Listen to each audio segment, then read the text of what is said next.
Searching for Wages and Mothering from Afar, The Case of Honduran Transnational Families by Leah Schmalzbauer, Montana State University. This article draws on data from a two-year, two-country study that included 157 people to explore the survival strategies of poor Honduran transnational families. I argue that transnational families, defined as those divided between two nation states who have maintained close ties but depend on a cross-border division of labor in which productive labor occurs in the host country and reproductive labor in the home country. This article bridges the literature on transnationalism and families. The transnationalism literature tends to focus on macro processes, whereas the literature on families assumes proximity. This research helps fill the gap in both literatures, exposing the ways in which processes of economic globalization have radically altered family form and function. Rosalia is a Honduran mother of 5. She has been in the United States for 6 years, and her husband Ernesto and her 3 children for 4.5. Rosalia came to the United States from Honduras on a tourist visa as part of a religious delegation sponsored by a New England church. Her family situation in Honduras at that time was dire. She was working part-time managing the upkeep of a local church, while Ernesto worked as a bus driver. But even with both of them working, they were barely scraping by, and the opportunities for mobility, especially for their children, appeared severely limited. They had talked for years about making the risky trip north to the United States to seek a better future. Rosalia's church trip proved the perfect opportunity. When the religious delegation was over, Rosalia did not return to Honduras. Instead, she slipped away to the house of Honduran friend in Boston, with whom she stayed while working a patchwork of jobs to save money to bring her family across the border. With help from family and kin, within a year and a half, Rosalia was able to support her husband and 3 youngest children's illegal journey to the United States. Rosalia and Ernesto's 2 oldest children remain in Honduras. They make do without their mother and father, for the most part understanding their parents need to go north, and the logic of bringing only the youngest children who could still benefit from a U.S. education along with them. One of Rosalia and Ernesto's oldest children, Magda, had been unemployed since the factory where she had worked for 3 years closed down. Perhaps the closing was a blessing, because soon after Rosalia left for the States, and Magda was made to care for her young sisters and brothers. Without Magda's help, Rosalia never would have been able to leave. Magda's brother, Franklin, drives a taxi. He harbors some anger toward his parents for leaving, but remains committed to their family. On his slim income alone, they would not be able to meet even the most basic needs. Yet their remittances they receive from their parents, they are able to get by. They have paid off the family's debts, and they recently bought a refrigerator for the kitchen and a television, which, when they can get it to work, allows them to bond with their parents and siblings by watching the same telenovelas. Rosalia and Ernesto's family has not been together for 6 years, but they try to maintain closeness via weekly phone calls and a shared understanding that being apart is the only way for them to make ends meet. The family of Rosalia and Ernesto is typically of many Honduran families who, on account of financial hardship and limited opportunities in Honduras, have transnationalized, negotiating the economic opportunity structures of 2 nation states to sustain themselves economically and to pursue their hopes for a better future. Although divided by thousands of miles and by politics and culture, many transnational families maintain close ties across the distance. Bryson and Varela, 2002, Chavez, 1998. These families vary by race, class, and nation. Elite families may choose to transnationalize in order to pursue career or educational opportunities, whereas poor families, usually with roots in the global South, transnationalize as a means of finding work that pays a living wage. Bryson and Varela. In this article, I explore the caretaking structures and survival practices of Honduran transnational families. In the later category, I show how the processes of economic globalization have radically affected the way poor families function. The concentration of capital and employment opportunities in the North has spurred massive migrations of labor. Sasson, 1998, as poor families increasingly have to decide between sinking further into poverty together and sending one or more members north to find work. The result is a growing trend in families who have little choice but to divide their labor across borders. The struggles they face comprise a major social problem that has been overlooked in much of the literature on both transnationalism and families. The literatures on transnational migration and on families are seldom in dialogue with each other. This renders transnationalism discussions primarily about politics, economics, culture, and identity. Appaduri, 1996, Glick-Schiller, Bosch, and Blanc-Sasnanton, 1992, Carney, 1995. Whereas discussions about families typically do not consider migration or families living in long-term transnational situations, drawing on interviews and fieldwork, this article bridges transnational migration and family literatures by analyzing the ways that poor families increasingly organize their productive and reproductive labor across borders using transnational lens. I look specifically at the role of mother work, kin work, and economic remittances in family survival strategies. Background. The transnational family, is not a new phenomenon. Many families and communities in Europe in the 19th and early 20th centuries depended heavily on the financial remittances of their members who were working in America. Families stayed in touch by writing letters, and they sought reunification, which was often accomplished with eventual return migration to Europe.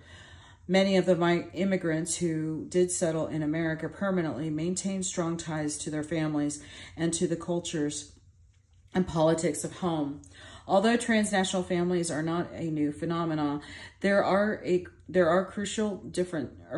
critical differences between the transnational families of the late 20th and early 21st centuries and earlier forms. Contemporary transnational families survive in a world in which communication and transportation technology makes it easier for families to stay connected.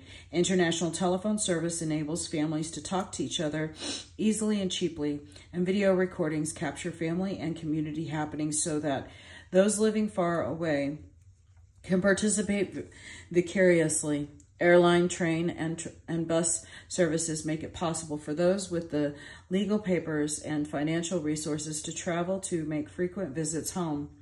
But for migrants to the United States, the greater ease with which families maintain linkages is countered by the economic hardship and marginalization that migrants confront. Hondurans have arrived in the United States at a time when opportunities are declining for all low-skill Americans. The shift over the last 20 years from a manufacturing economy to a service-based economy has destroyed a plethora of permanent, well-paying jobs that provided economic security and mobility opportunities for poor and working-class people. A sharp increase in temporary and subcontracting work, neither of which provides benefits or security, has been integral to this shift. Many new immigrants find jobs in the low-wage service sector where mobility prospects are limited. The implications of economic hardships in the United States are intensified by economic crisis of the global South. Honduras is among the poorest countries in the global South, with over half the population living in abject poverty. United Nations Human Development Unemployment is high, wages are low, and the social safety net has been withered by economic austerity measures imposed by the Honduran government and international lending agencies. In 1998, Hurricane Mitch struck Honduras' northern coast, causing major, perhaps irreparable damage to its already weak economy and infrastructure. Hurricane Mitch destroyed many of the banana and pineapple fields in Honduras, motivating multinational fruit companies to close or move. Many Hondurans lost their jobs. Post-Mitch Honduras' formal economic sector is weak. The informal economy is a place to which many people turn for their livelihoods, but wages and earnings there are also very low. Even the few people who have administrative, bank teller, or retail positions do not make a living wage. Thus, Honduran families with the means to support migration commonly send their members with the highest wage earning potential to the United States with the hope that they will be able to send surplus earnings home. The paradoxical combination of high employment and poverty in the global South and few good industrial jobs in the North makes survival for contemporary transnational families a historically unique challenge. Bridging transnationalism and feminist constructions of poor families.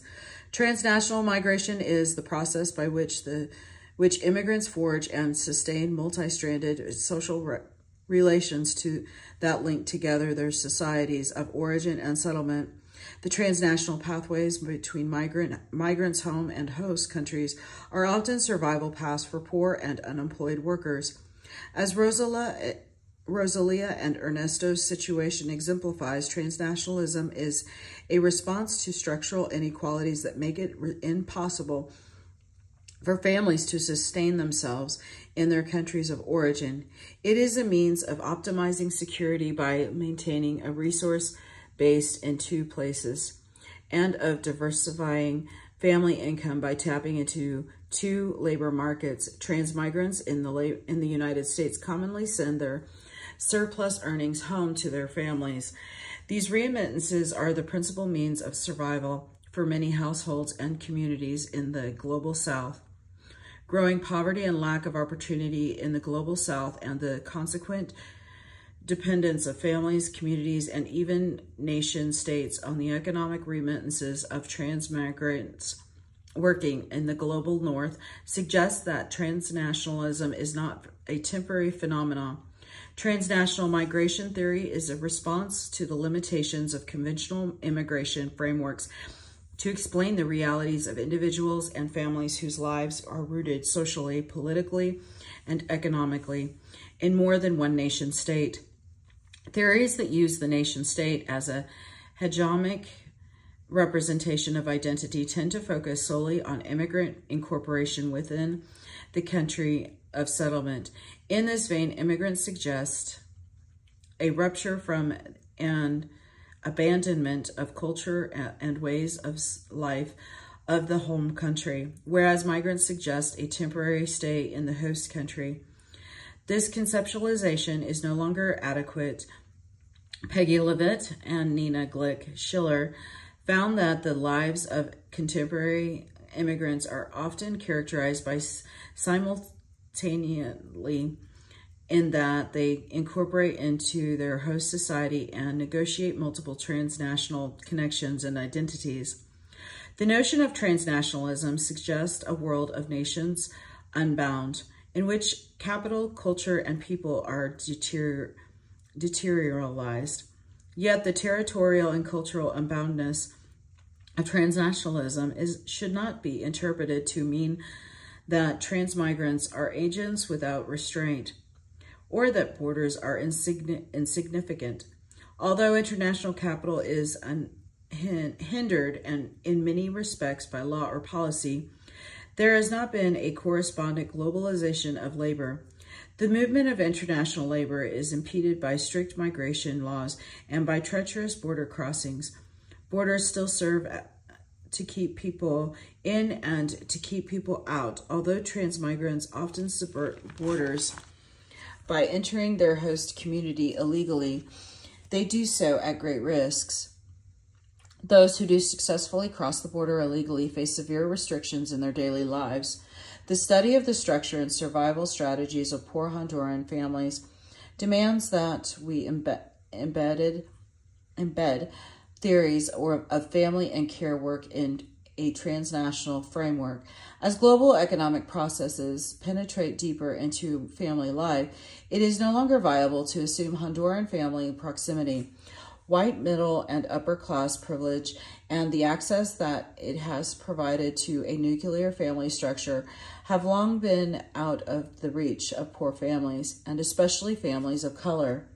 Transnationalism pushes this analysis further by showing that not only is the nuclear family structure out of reach for poor families, but increasingly so too is the nationally based family. I note also the gendered structure of the transnational division of family labor. Men spend more time working for pay in the formal economy and send home a larger portion of their earnings in remittances, whereas women are wholly responsible for family care work and are more likely than men to be found working in the informal economy. The gendered patterns of transnational family labor hold true in other contexts of economic marginality. In poor communities throughout the world, women are in charge of most household care work. Women play an especially critical role as mothers, charged with ensuring the health and well-being of their children and community. Patricia Collins terms the productive and reproductive labor that poor women do to ensure the survival of their children and community mother work. Poor women devise creative mother work strategies to secure their families. They often work more than one job or piece together multiple part-time assignments to make ends meet. When there are no jobs, many seek employment in the informal economy where wages are low, but few skills are required and work is flexible. Lawrence Benaria found that during the onset of the Mexican economic crisis in the 1980s, the majority of women managed to secure some income, and that two-thirds of them earned it in informal sector. A similar trend occurred throughout Latin America. In the global north, poor women also use the informal economy to secure wages, commonly doing outsourcing work in their homes or laboring in the informal service industry. In both the North and South, the informal economy is a haven for individuals, the majority of whom are women, who have been marginalized by processes of economic globalization. In the global South, mother work increasingly mandates migration, gender shifts in the demand for immigrant labor, specifically the increase in demand for paid domestic workers in the United States, Europe, and the Middle East draws mothers away from their children in search of survival wages.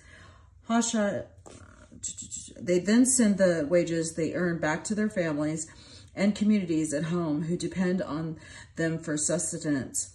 Transnational mothers suffer emotionally because they are unable to live up to their own expectations of direct care and nurturing.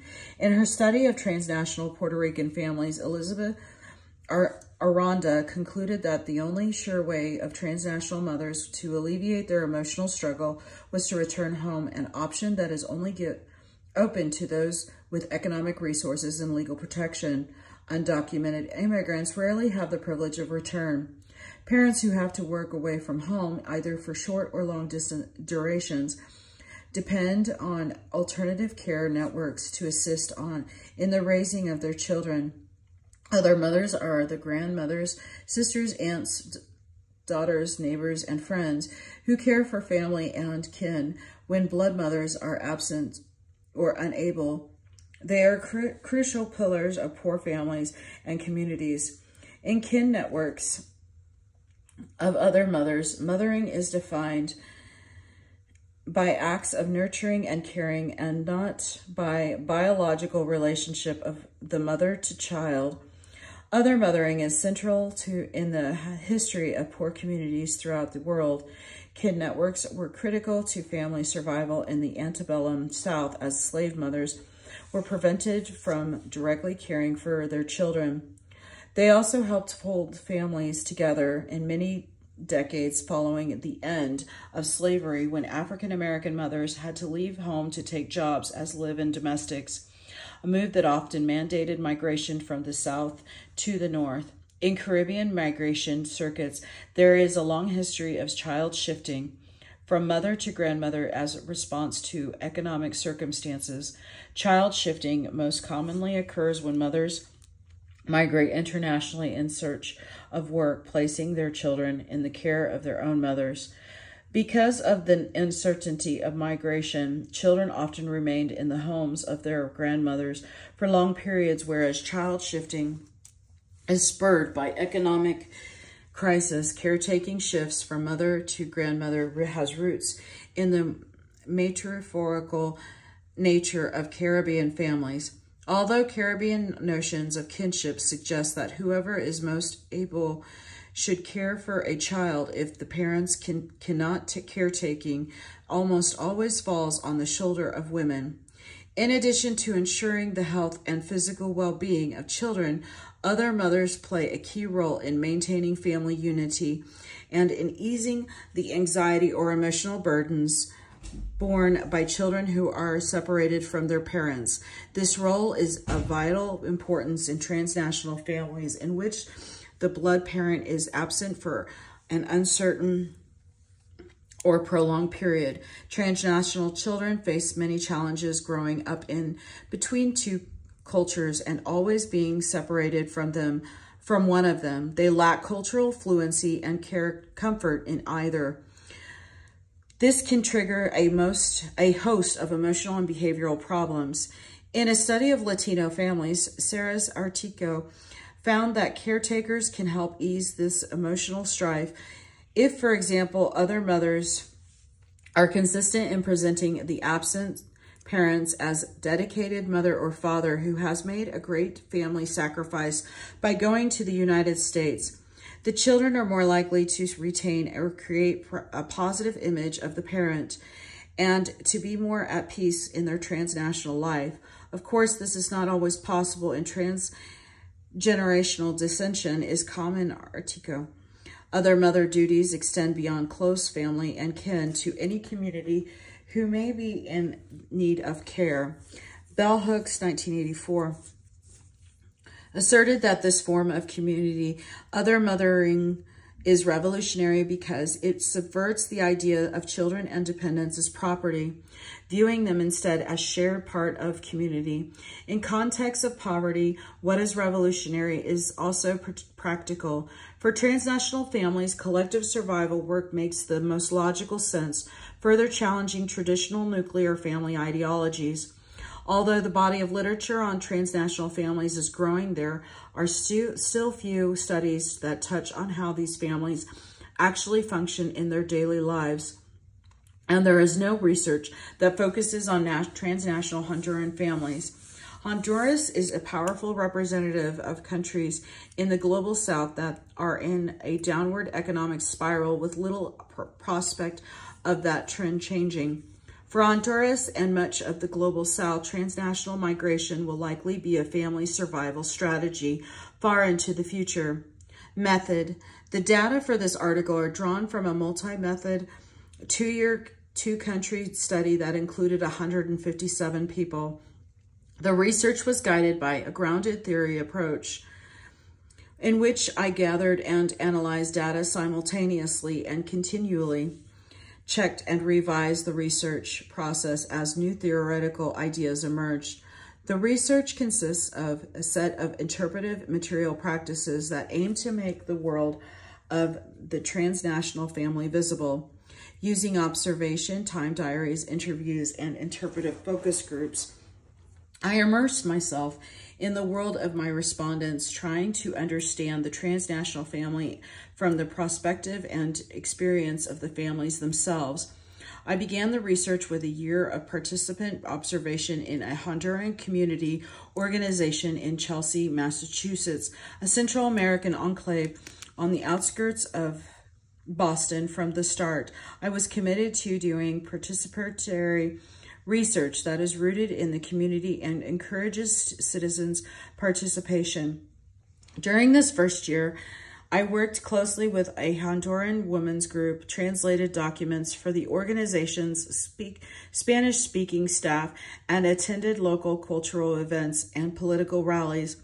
I derived the themes that guided the next phases of research from the notes I took on these activities. My research themes thus emanated directly from the Honduran community itself.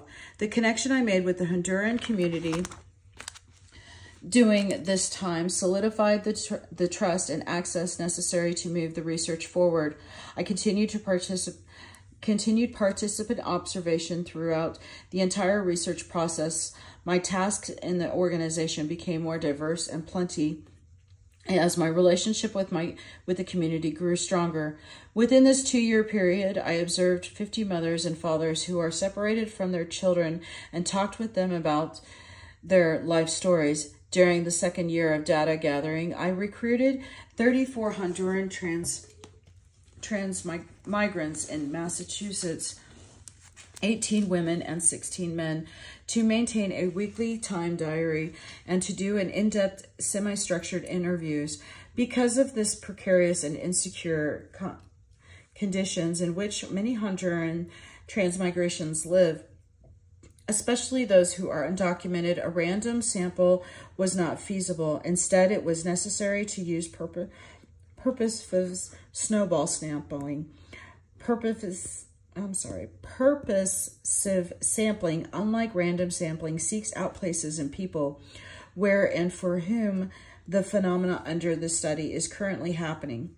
I used Honduran Community Center in Chelsea to recruit men and women, both documented and undocumented, who are financial caretakers for family in Honduras and who have been in the United States for at least 2 years. I chose a 2-year period so that participating,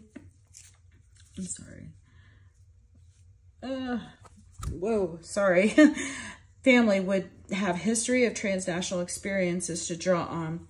I then used snowballing to further build my sample, asking participants if they could recommend other Hondurans who met the criteria for participation, whose multiple informants to recommend friends and family helped protect against bias by enabling me to tap into a diversity of Honduran networks, but as is true with any snowball sample, the risk of bias can never be wholly eliminated in this case. Snowball recruitment was the only practical option. My decision to use case diaries was inspired by Jody Heyman, who used daily diaries in her study of caretaking responsibilities and labor mobility among working Americans on the basis of the care diary data about how men and women structure their days, and more significantly, about how they distribute their time and energy.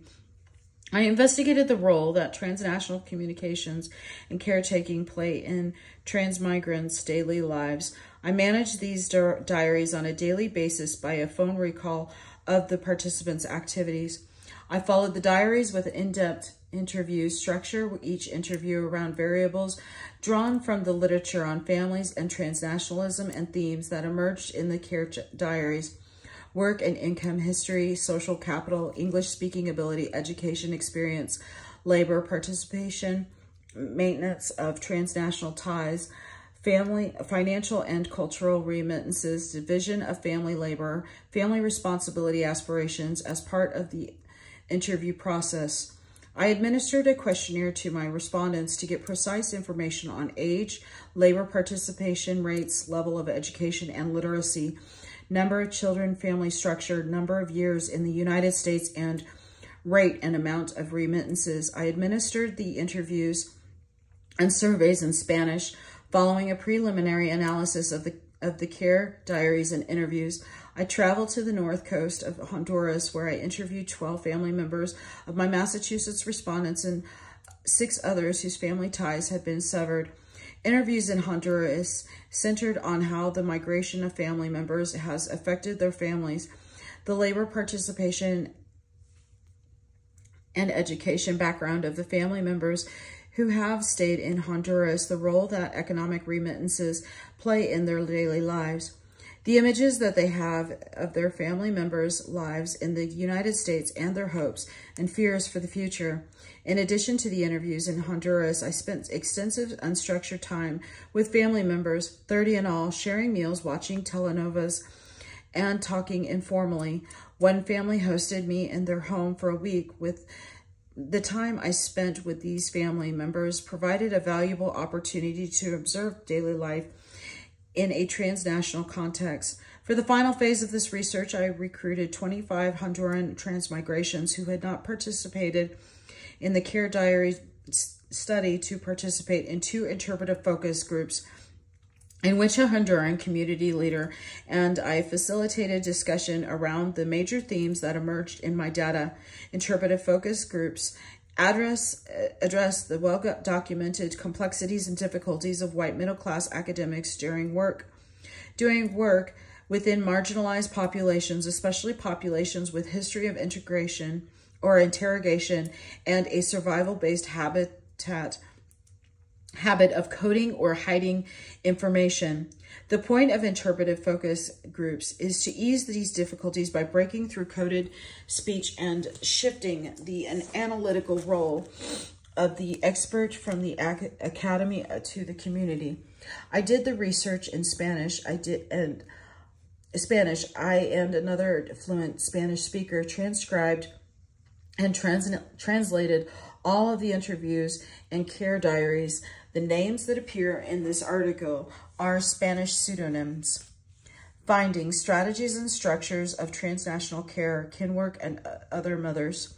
Whereas transmigrant remittances sustain transnational families, materially, other mothers actually enabled migration, providing a critical subsidy to family income. Blood parents cannot migrate if they do not have someone with whom to leave their children.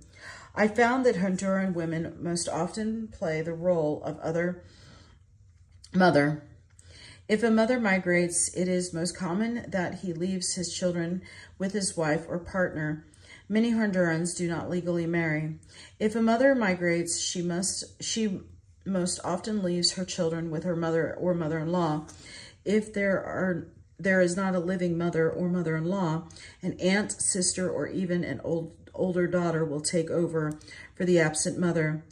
Dona Rosa is 75 years old and lives in Portillas, Honduras, a suburb in San Pedro Sula, the country's unofficial industrial capital. 3 of her children have migrated to the United States, and she has since raised 5 of her grandchildren. I stayed with Dona Rosa for a week while I was in Honduras. In Dona Rosa's house, there is never a peaceful moment, as streams of extended family come and go at will. At the end of her long day, selling lingerie from an open-air stall in San Pedro's informal sector, she is faced with the chores of cooking for her 2 daughters, 3 grandchildren, her own mother, who is almost 100 years old, and her brother, who lives up the street. Her 4 sons come by intermittently with their wives and children to grab a bite to eat as well. Dona Rosa always keeps a pot of rice and beans on the stove.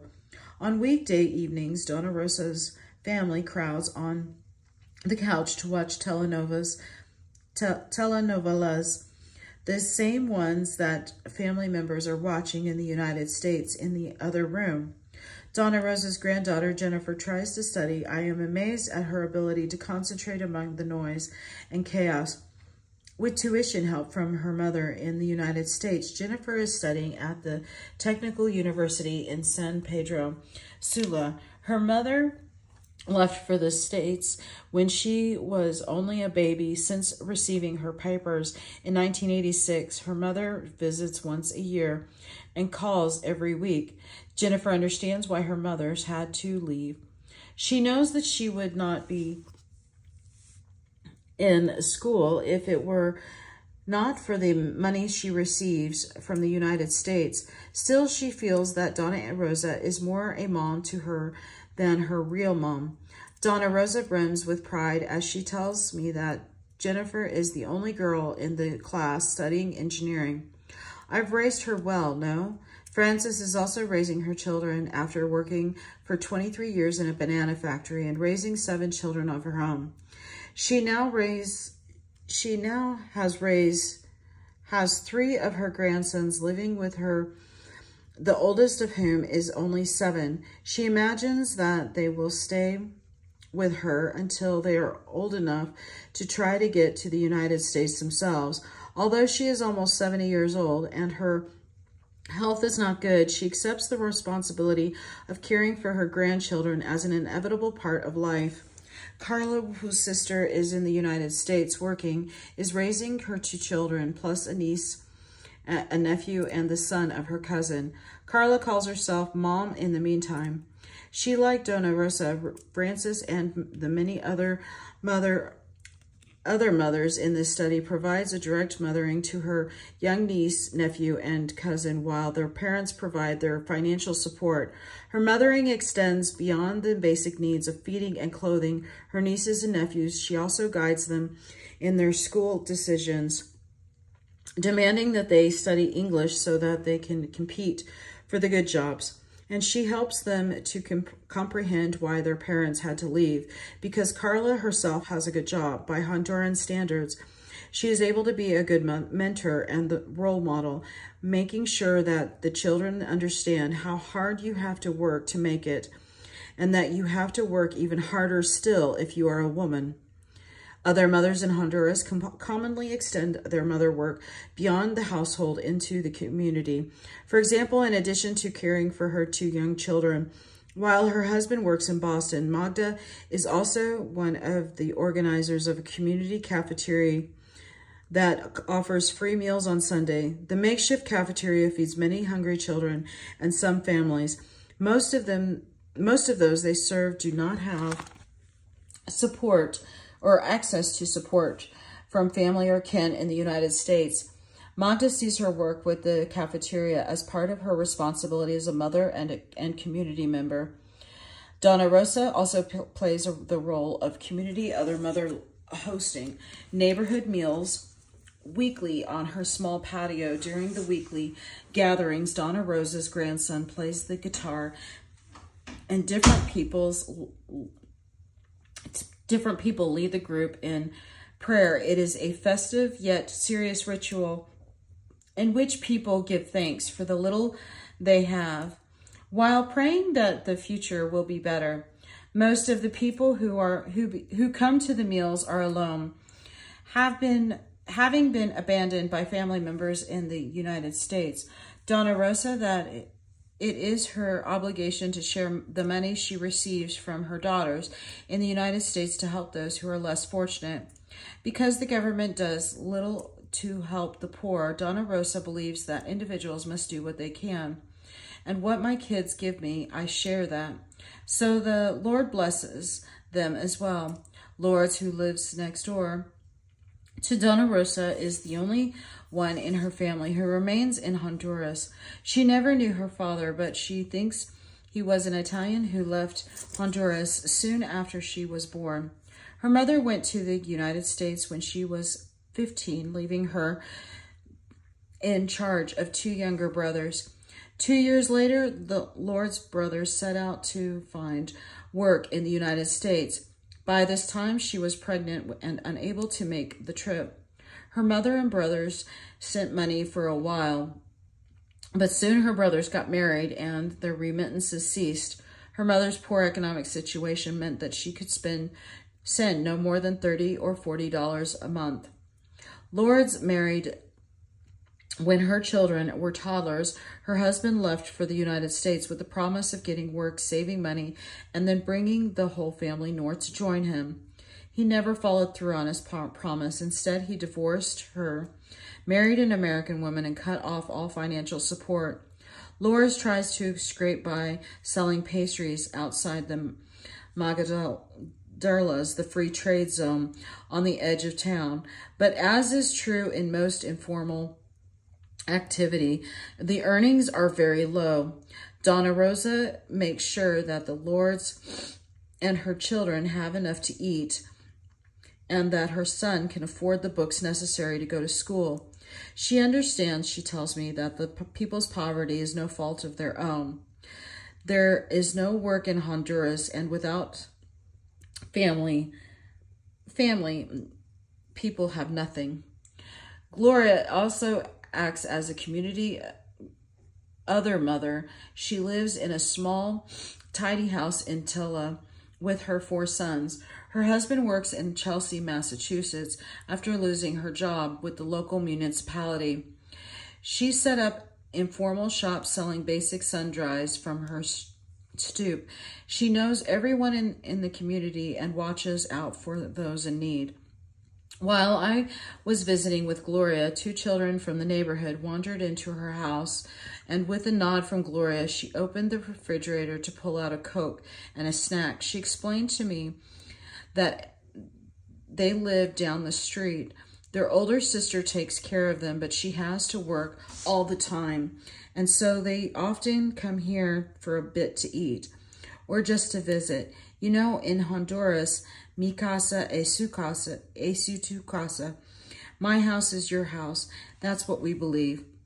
There is a shared sense among mothers and other mothers with whom I spoke in Honduras, that responsibility to the community and extension of family responsibility. Those who receive support from family in the United States to feel lucky to have access to dollars in such dire economic times. And they know how tough life is for those who are not so lucky. In Honduras, families commonly share food, phones, and television watching space with their neighbors.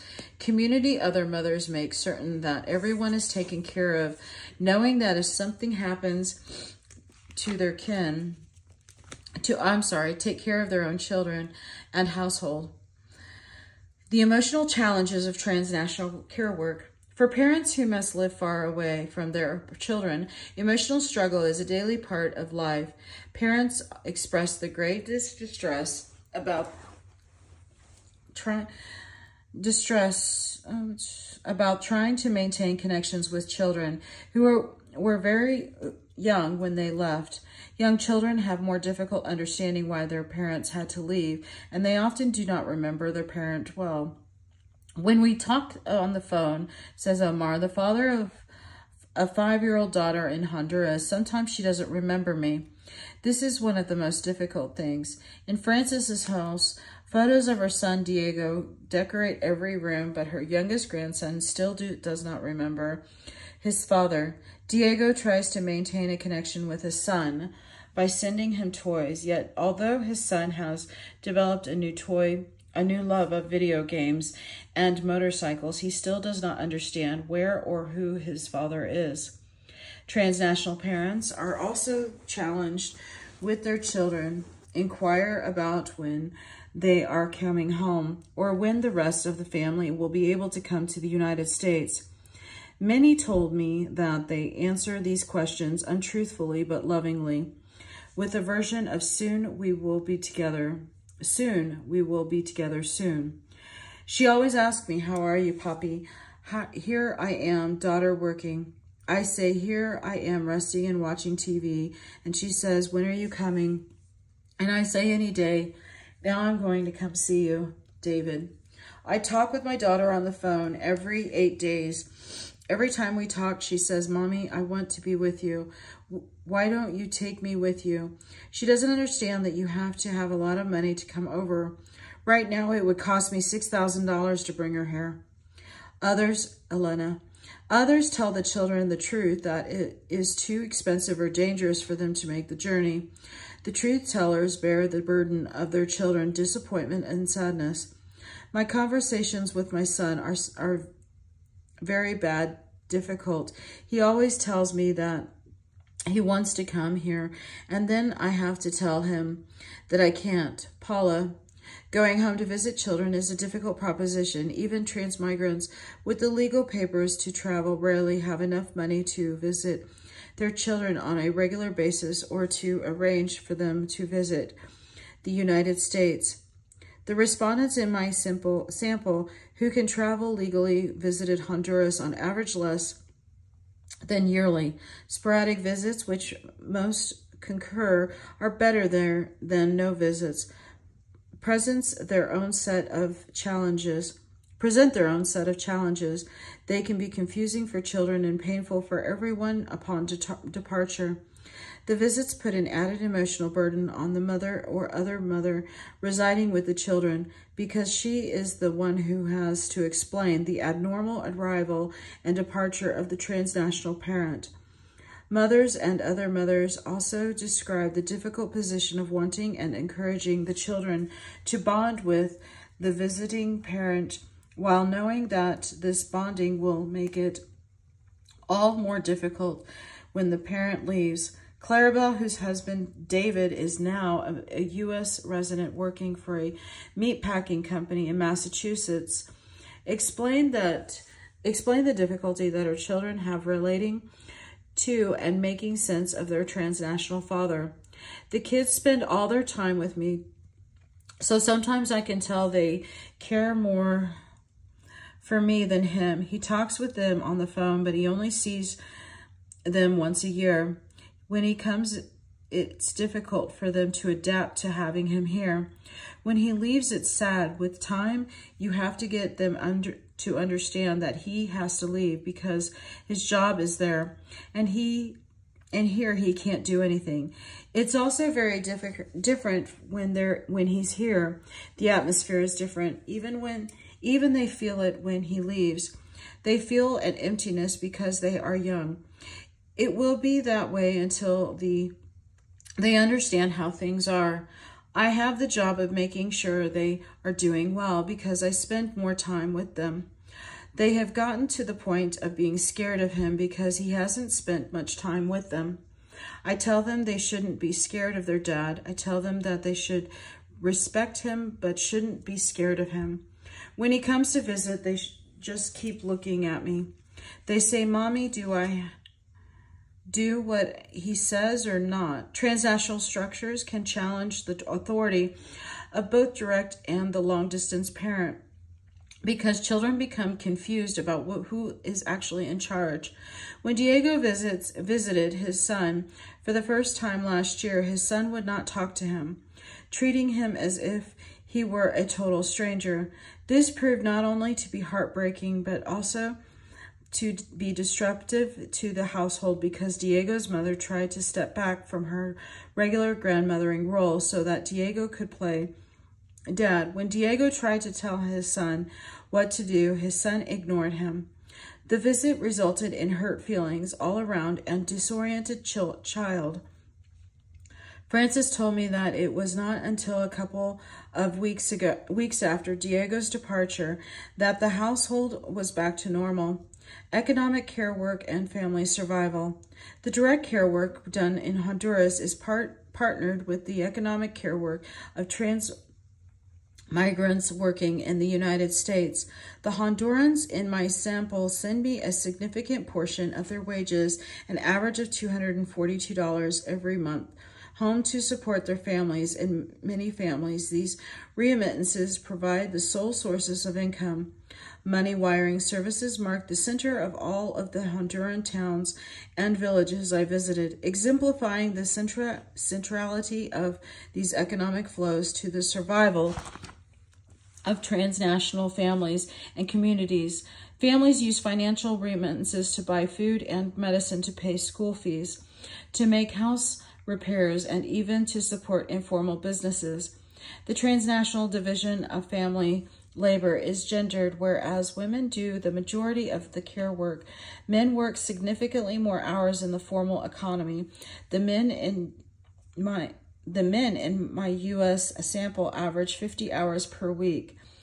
The women 38. Although both men and women work in temporary jobs, it is predominantly women whose work is part-time. The women also tend to have more sporadic work schedules than men, working 8 hours one day and none the next. In the United States, trans migrants endure great sacrifice in order to accumulate a surplus to send to their families. They face the emotional burden of separation from their families and home country.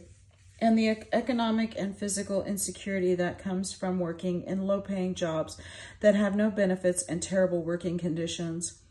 My respondents told me of living in cramped, run-down apartments and skimping on food and goods for themselves in order to have the necessary extra money to send home.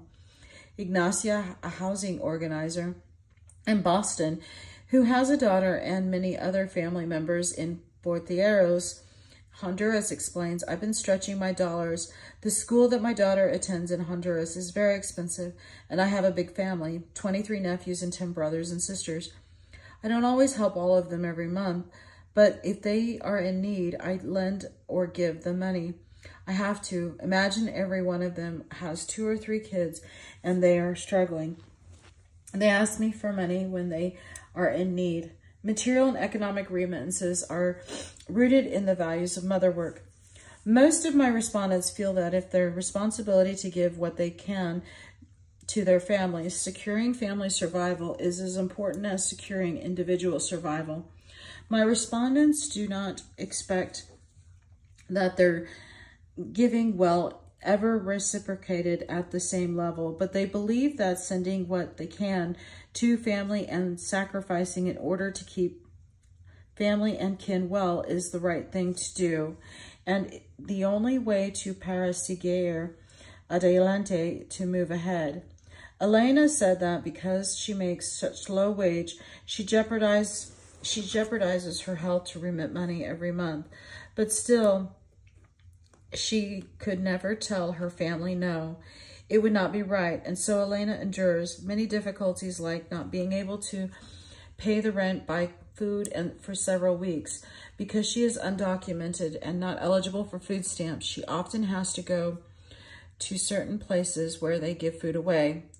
Diego similarly told me that his commitment to help his mother is the most important commitment in his life, and that he will find a way to help her no matter what. This strong commitment to family often means giving up the chance to save money or to live a dignified life in the United States.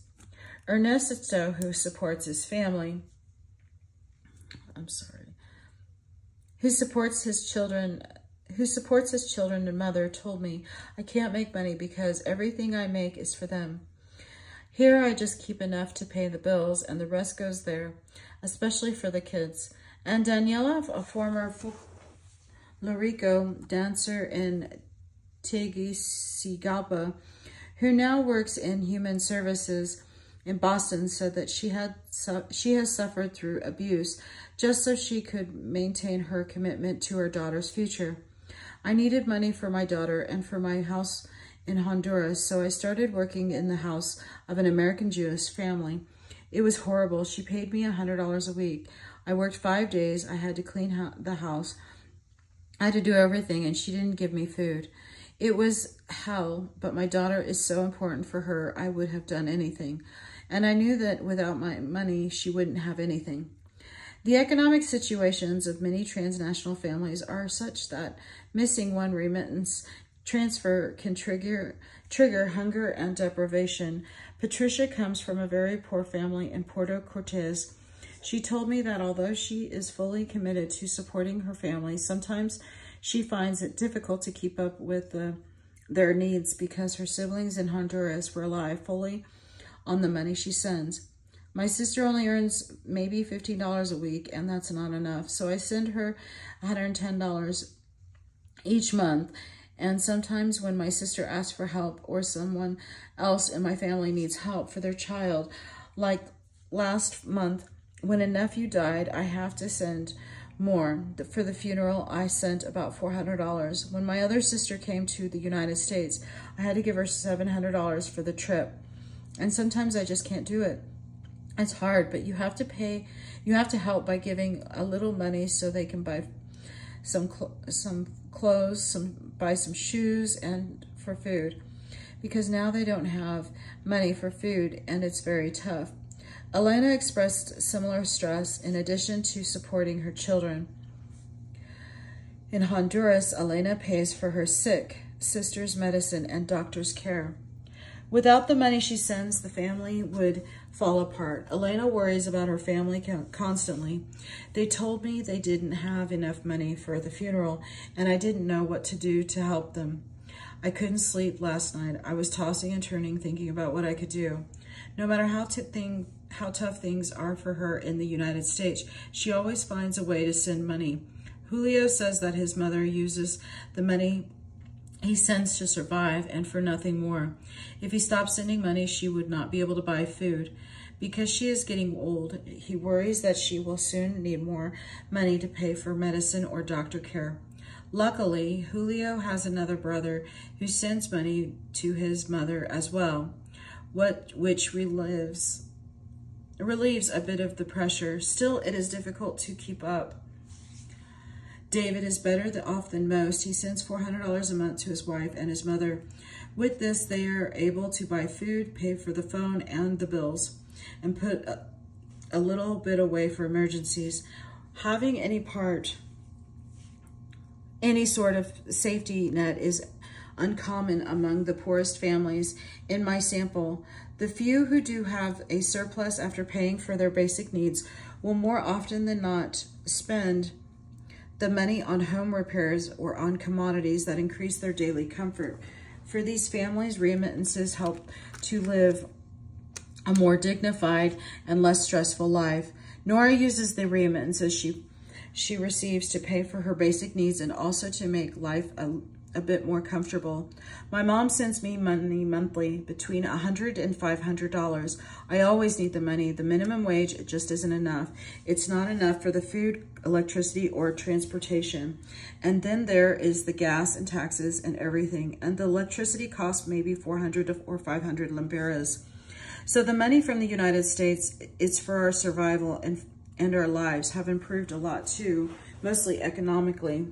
We can pay our debts, and we bought accessories for the house. It's a little bit easier, and we have a television. Life in Honduras is expensive, especially for families who want to live like Americans. In terms of food, commodities, and entertainment, American things can strain a family's budget. Food costs are especially high if a family strays from the staple diet of rice, beans, and tortillas. Coca-Cola, chips, and white bread are typically parts of the transnational diets. And in every home I visited in Honduras, there was a television, and in most cases, cable television. I was told that the $9 a month cable payment was part of the basic family budget. Not only does television provide entertainment to the unemployed and underemployed, but it also is a means of connecting with family in the United States. In Nora's house, every night at 8 p.m., she and her cousins gather to watch a telenovela. When her mother calls at the end of the week to check in, they talk about how the storyline is progressing. Telephone service is another expense that remittances afford. Family members cite having a phone as critical to maintaining their connections with others. In some cases, family members in Honduras can even carry cell phones so that they can be reached anywhere and anytime. Family members in Honduras say that they are better off, at least in the short run, because of the economic support and material comfort that remittances bring. Family survival in Honduras can be secured with a couple of $100 a month. With more support, a family can invest in improving their quality of life in ways that were previously unthinkable. My respondents celebrate tile floors in previously dirt homes, television sets, flush toilets, a refrigerator, or a car. Who do not receive support from the United States are the poorest of the poor. Thus, the sacrifices of transmigrants make in terms of their individual mobility are certainly not made in vain. The importance of achieving secure survival and increased comfort should not be underestimated. In addition to the material and economic benefits that remittances enable, they also fund future migrations. Very few Hondurans are able to migrate to the United States without the financial help of family and kin. Beatrice described the way her family supports each other in their migration efforts. My aunt was the first one here. Then she brings her sister, then her brother. Each helps each other Because we have a big family, and from each family they bring one child, then I have one aunt in Honduras who has 7 kids. She has one child here, and she's planning on bringing one of her sisters, and we always help. Like they helped me make me come because my mother has 4 kids, and they helped my brother. They left 2 of my sisters, and now I bring one of my sisters, and the other one is staying over there with my mother to get each person here. We all get together and everyone give a little money until we have all the money we need, and then we send it. Ida's family followed a similar migration pattern. Migration is extremely expensive endeavor and would not be possible without a diversity of support. I arrived first. I worked to bring Patty here and helped my mom bring my other brother over, and then we all worked to bring my other brother over. My trip cost about $3,500, my brother's trip about $4,000, and Patty's was $7,000. Because she got hurt on the way, she had to be attended to by doctors for almost 2 months. Family tension and problems. Because this article focuses on poor families who have maintained close connections across great distance, and in spite of economic hardship, much of the data suggests heroism and unfettered commitment. Yet dissensions within transnational families is common. The extreme occurs when transmigrants completely cut themselves off from the families at home. Lourdes was hurt and angry when her brothers left her alone and pregnant in Puerto Rico.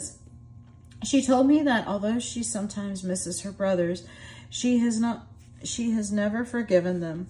In her mind, they are deserters and no longer family, and even within families who have stayed together, resentment is not unusual. Franklin confessed that although he understands his parents' reason for only taking his youngest siblings to the United States, he still harbors some bad feelings because he will never have the opportunities to study and work that his siblings have. Just as resentment brews among family left behind in Honduras, so it is present among transmigrants in the United States. Although transmigrants make many sacrifices for their families, it is not always without frustration. Several of my respondents told me that they did not think of their families in Honduras and understood the difficult life they were leading in the United States. Several transmigrants reported being tormented by the false images that their families have of their lives in America because these images put pressure on them to send more money. Omar, for example, told me that all my families in Honduras believes that we are living well here and that we are going to be millionaires, and it's a lie. It's been brutal for us. They don't know that at times we don't even have the money to eat. When Omar tells them that he does not have the money they want him to send, they simply do not believe him. It is so bad, he explained, that he now understands why some immigrants choose to cut ties to their family altogether. Dorothea echoed Omar's sentiments when she talked about her frustration in trying to make her mother understand the sacrifice that remittances entail. I tell my mother, look, these things that we send, you can't imagine the sacrifices we make to send them. The children are still little. The truth is that they don't understand. The truth is that sometimes one deprives oneself of a lot so that her kids can have a better life. We can now give our kids things that we never could have given them there, but they do not always appreciate what it takes. Discussions. The conventional literature on work and family is based largely on a middle-class experience. Recently, the work and family lives of other families, such as lower income, single parent, and families of color, have gained more attention. These families must cope with less than living wages, inadequate child care, and lack of social mobility with the decline of public welfare assistance. Parents who are often single mothers face the daunting task of caring for children while working for wages. Transnational families are confronted with these challenges in addition to facing the unique barriers to well-being that there are implicit in living poor with family responsibilities and needs divided across borders. The data on transnational families challenge researchers who study work and family to further broaden their base of analysis to include family situations other than the usual proximate and legal ones that have dominated the debate. Transnational families are outside the standard middle-class work-family mold. Indeed, time and space cannot be taken for granted in their lives. Thousands of miles and a heavily guarded border prevent transmigrant parents from engaging in the direct care of their children, while the politics and legal mandates of immigration make it possible for most families to know when or if their reunification will be possible. Yet without transnationalization, poor families often cannot secure their survival. Out of necessity, millions of families are living in permanent transnational limbo. They represent a new family form born out of inequality in the global economy and reproduced by means of dependence on transnational division of labor. Directions for future research. The gender transnational survivor circuits is deserving of more research. Changes currently underway in the global economy are continuously altering family form and function. The recent shift, for example, in the demand for immigrant labor in the United States from manufacturing to low-wage services, especially the expansion of the care industry, has spurred an increase in female migration.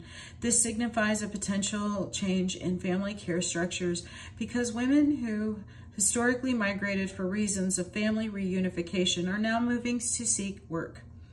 I am concerned about who will take over the child care responsibilities in the home countries of the global South, as fewer adult women are available and as grandmothers who are current other mothers have passed on. Changes in the gendered patterns of child shifting appear possible because men are increasingly the patterns who stay behind.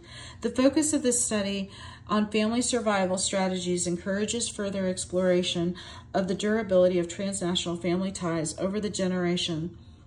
Although there is no indication that the economic situation in Honduras will improve in the near future, and therefore that family and community dependence on remittances will lessen, long-term transnational support is uncertain. The future survival of transnational family members in Honduras may depend on the financial loyalty of the second generation in the United States, a generation that has grown up away from their homeland. Will the second generation in the United States continue to support family members who are in many respects strangers? Similarly, there is a good reason to be concerned about the transnational second generation that remains in Honduras because of family remittances. Many of these children have been afforded a Honduran education, yet few employment opportunities await them upon graduation. We need to know more about this educated, if yet employable adult population if they follow the migration paths of their parents. We will likely begin to see more educated, undocumented Honduran labor force in the United States.